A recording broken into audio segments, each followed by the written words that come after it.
পঁচাত্তরের সিপাহী জনতার বিপ্লবের পরে বাংলাদেশে যে যে আশার সঞ্চার হয়েছিল মানুষের মধ্যে, জিয়াউর রহমান সেটা ধারণ করেছে বটে, কিন্তু পুরোপুরি ধারণ করতে পারে নাই। পুরোপুরি কেন ধারণ করতে পারে নাই? উনি এই ন্যাশনাল অ্যান্থমকে যদি তখন পরিবর্তন উনি করতে পারতেন, তাহলে এটার বিরুদ্ধাচরণ কেউ করতো না। পুরো জাতি এক ধরনের ওনার প্রতি এই আস্থাটাই ছিল, উনি সেটা করেন নাই। উনি করেন নাই। অনেক দুর্মুখরা বলে থাকেন যে উনি ক্ষমতায় যাওয়ার জন্য, ক্ষমতায় থাকার জন্য এবং রাষ্ট্রীয় ক্ষমতায় দীর্ঘদিন টিকে থাকার জন্য উনি এটা একটা ইয়ের আশ্রয় নিয়েছেন, একটা আপোষের আশ্রয় নিয়েছেন এবং ইন্ডিয়াকে কিছুটা তুষ্ট রাখা এবং ভারতবর্ষের রাজনীতিবিদদের, তখনকার কংগ্রেস বা যারাই থাকুক না, তাদেরকে এক ধরনের আপনাকে শান্ত রাখা, এই বাঙালি মুসলমানদের চেতনা, তাদের আশা আকাঙ্ক্ষা এবং তাদের সংস্কৃতি, তাদের কৃষ্টিকে ধারণ করে এরকম একটা জাতীয় সঙ্গীত কিন্তু আমাদের যে জাতীয় সঙ্গীতটা ছিল বা আছে, এটার মধ্যে নাই বলে দীর্ঘদিন থেকে আলোচনা সমালোচনা আছে। আমরা এমন একটা জাতীয় সঙ্গীত চেয়েছিলাম বা চাচ্ছি যেটা বাংলাদেশের মানুষের মূল চেতনার সাথে যাবে, যেটার সাথে যেখানে থাকবে ইসলাম, যেখানে সবাই বাঙালিয়ানা, যেখানে থাকবে ইনক্লুসিভনেস, এদেশের সংখ্যাগরিষ্ঠ মানুষের আশা আকাঙ্ক্ষা, তাদের চেতনা, টেম্পারামেন্ট এবং তাদের আপনার চয়েস, তাদের পছন্দ অপছন্দের বহিঃপ্রকাশ যেই ন্যাশনাল অ্যান্থেমে থাকবে, সেরকম একটা ন্যাশনাল অ্যান্থেম তারা চেয়েছিল। জিয়াউর রহমান এটা প্রয়োজনীয়তা অনুভব করেছে, এই জন্য ওনাকে অনেক ধন্যবাদ, কিন্তু উনি এটা করতে পারেন নাই। জিয়াউর রহমান কি সত্যি জাতীয় সঙ্গীত পরিবর্তন করতে চেয়েছিলেন?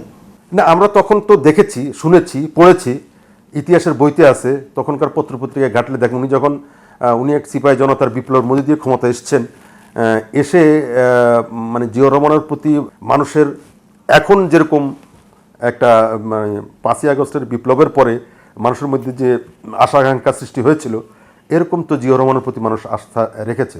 মানুষ একটা শ্বাসরুদ্ধকর অবস্থা থেকে মানুষ ফেরত আসছে বলে মানুষ মনে করছিল, মানুষ একটা নিঃশ্বাস নিতে পেরেছিল। সেই জিয়াউর রহমান অনেক কিছু করতে চেয়েছিলেন, উনি শেষ পর্যন্ত পারেননি। ঠিক তেমনি জিয়াউর রহমান ন্যাশনাল অ্যান্থম, আমাদের যে ন্যাশনাল অ্যান্থম আছে, যে ন্যাশনাল অ্যান্থম নিয়ে আমাদের দীর্ঘদিন থেকে আলোচনা সমালোচনা হচ্ছে, কোনো ইয়ে নেই, এটা মানে বলার কোনো দ্বিধা নেই যে এই ন্যাশনাল অ্যান্থমটা রচনা করেছে বিশ্বকবি রবীন্দ্রনাথ ঠাকুর। ওনার অবদান বাংলা সাহিত্যে আমরা কেউই অস্বীকার করব না, কিন্তু এই ভূখণ্ডের বাঙালি মুসলমানদের, আমরা একদিকে বাঙালি, আরেকদিকে আমরা মুসলমান, আমাদের সত্তা দুইটা। কেউ যদি বলে যে আমরা বাঙালি শুধু, নো, এটা ভুল হবে। বাঙালি মুসলমানরা যুগ যুগ ধরে সেঞ্চুরি আফটার সেঞ্চুরি একটা স্বতন্ত্র ধারা বজায় রেখেছে। এরা একাধারে মুসলিম এবং একাধারে বাঙালি, দুইটার সমন্বয় ধারণ করেছে। এই বাঙালি মুসলমানদের চেতনা, তাদের আশা আকাঙ্ক্ষা এবং তাদের সংস্কৃতি, তাদের কৃষ্টিকে ধারণ করে এরকম একটা জাতীয় সঙ্গীত কিন্তু আমাদের যে জাতীয় সঙ্গীতটা ছিল বা আছে, এটার মধ্যে নাই বলে দীর্ঘদিন থেকে আলোচনা সমালোচনা আছে। আমরা এমন একটা জাতীয় সঙ্গীত চেয়েছিলাম বা চাচ্ছি যেটা বাংলাদেশের মানুষের মূল চেতনার সাথে যাবে, যেটার সাথে যেখানে থাকবে ইসলাম, যেখানে সবাই বাঙালিয়ানা, যেখানে থাকবে ইনক্লুসিভনেস এবং যেখানে থাকবে রীতিমতো আপনাকে বলে বহুত্ববাদ, যেখানে থাকবে সোজা কথা এবং সর্বোপরি এদেশের সংখ্যাগরিষ্ঠ মানুষের আশা আকাঙ্ক্ষা, তাদের চেতনা, টেম্পারামেন্ট এবং তাদের আপনার চয়েস, তাদের পছন্দ অপছন্দের বহিঃপ্রকাশ যেই ন্যাশনাল অ্যান্থেমে থাকবে, সেরকম একটা ন্যাশনাল অ্যান্থেম তারা চেয়েছিল। জিয়াউর রহমান এটা প্রয়োজনীয়তা অনুভব করেছে, এই জন্য ওনাকে অনেক ধন্যবাদ, কিন্তু উনি এটা করতে পারেন নাই। কেন করতে পারেন নাই এটা নিয়ে অনেক কথা আছে, আমরা শুনেছি, আমরা অনেক শুনেছি। 75-এর সিপাহী জনতার বিপ্লবের পরে বাংলাদেশে যে আশার সঞ্চার হয়েছিল মানুষের মধ্যে, জিয়াউর রহমান সেটা ধারণ করেছে বটে, কিন্তু পুরোপুরি ধারণ করতে পারে নাই। পুরোপুরি কেন ধারণ করতে পারে নাই? উনি এই ন্যাশনাল অ্যান্থমকে যদি তখন পরিবর্তন উনি করতে পারতেন, তাহলে এটার বিরুদ্ধাচরণ কেউ করতো না। পুরো জাতি এক ধরনের ওনার প্রতি এই আস্থাটাই ছিল, উনি সেটা করেন নাই। অনেক দুর্মুখরা বলে থাকেন যে উনি ক্ষমতায় যাওয়ার জন্য, ক্ষমতায় থাকার জন্য এবং ক্ষমতায় রাষ্ট্রীয় ক্ষমতায় দীর্ঘদিন টিকে থাকার জন্য উনি এটা একটা ইয়ের আশ্রয় নিয়েছেন, একটা আপোষের আশ্রয় নিয়েছেন এবং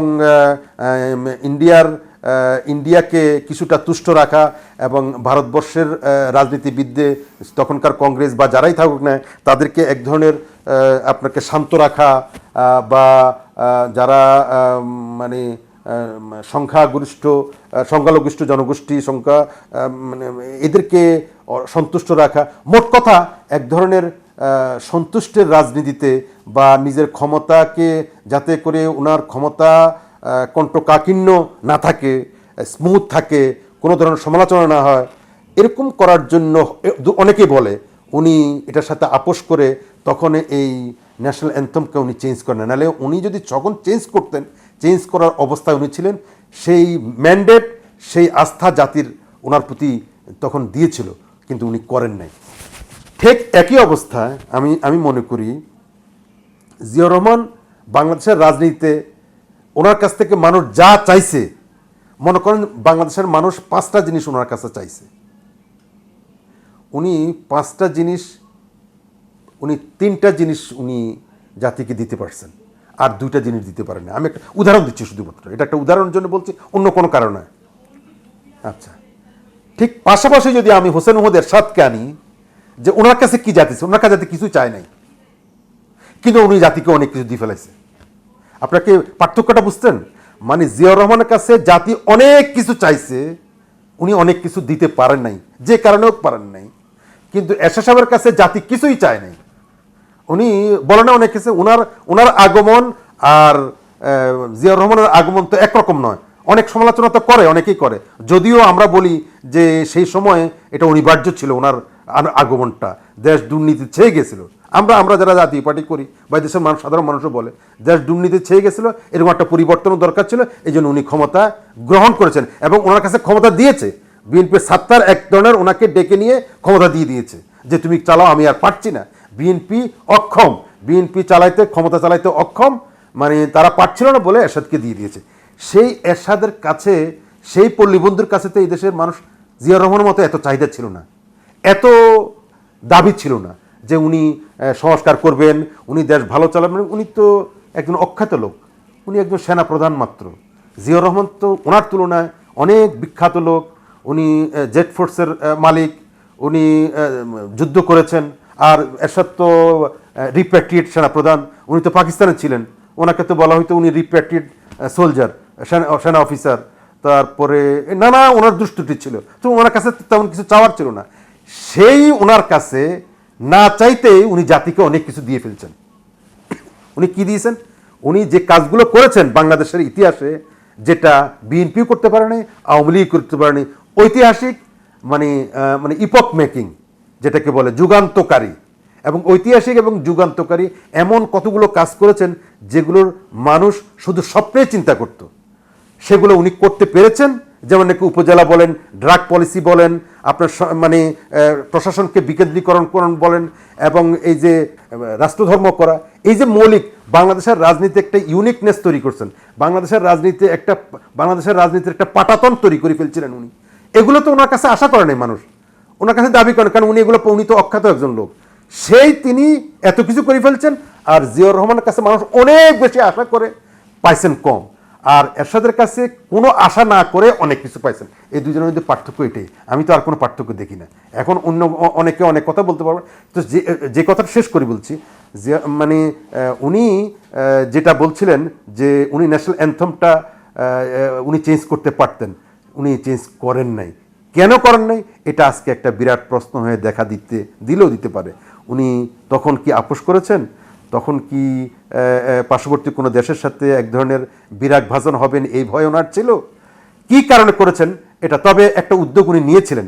উনি পার্লামেন্টে, আমরা যতটুকু জানি, সাজিজকে দিয়ে উনি মন্ত্রিপরিষদে একটা চিঠি লিখেছেন বা এটা করা যায় কিনা, কিন্তু তারপরে আর উনি আগান নাই। তারপরে ওনার সরকার এটা নিয়ে আর উচ্চবাচ্য করেন নাই। এই যে উচ্চবাচ্য করেন নাই, এটাই ওনার দুর্বলতা কিনা বা ওনার সাহস, মানে কেন উনি ওনার মতো এমন একটা বীর উত্তম খেতাব পাওয়া ব্যক্তি, উনি এটা কেন সাহস করলেন না, এটা ইতিহাসে একটা রহস্যের মধ্যেই থেকে গেল। আমরা এখনও এটাকে রহস্যের মধ্যেই দেখছি। সেই ক্ষেত্রে আমি তো মনে করি পল্লীবন্ধু হুসেইন মোহাম্মদ এরশাদ রাষ্ট্রধর্মে ইসলাম করে একটা যুগান্তকারী বিপ্লবী একটা বিপ্লব ধারণ করে ফেলছেন। সবাইকে উনি মানে খেপিয়ে দিয়েছেন, বিশেষ করে ইসলামের বিরুদ্ধে, ইন্ডিয়াকে পর্যন্ত।